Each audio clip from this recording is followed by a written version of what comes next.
সামনেই 14ই ফেব্রুয়ারি, তো প্রিয় মানুষকে কি উপহার দেবে ভাবছো তো? আজকে ভিডিওটা তাদের জন্য, ছেলে কিংবা মেয়ে উভয়ের জন্যই এই ভিডিওটা। তোমরা নিজেরাই নিজের হাতে তোমাদের প্রিয় মানুষটাকে এই জিনিসটা কিন্তু বানিয়ে দিতেই পারো।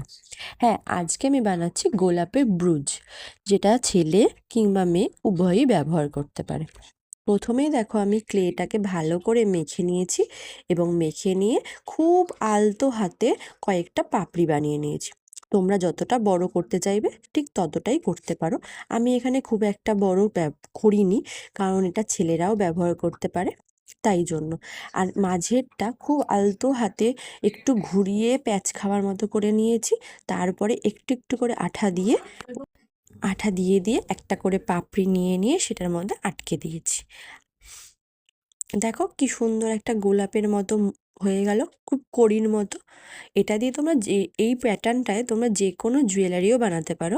আজকে আমি ব্রুচটাই বানালাম, কারণ আমরা মেয়েরা সবসময় অনেক রকম গিফট পেয়ে থাকি, কিন্তু ছেলেদের জন্য খুবই সীমিত কিছু জিনিসই আছে তাদেরকে উপহার দেওয়ার জন্য। তাই জন্য তোমরা মেয়েরা এই ব্রুচটা তোমরা তোমাদের প্রিয় মানুষকে উপহার দিতেই পারো। আর আমার এই ভিডিওটা তোমাদের কেমন লাগলো অবশ্যই আমাকে লাইক কমেন্ট শেয়ার করে জানিয়ে দিও। আর অবশ্যই ভালো লাগলে সাবস্ক্রাইব করতে একদম কিন্তু ভুলো না। তা দেখতে থাকো এই ভিডিওটা।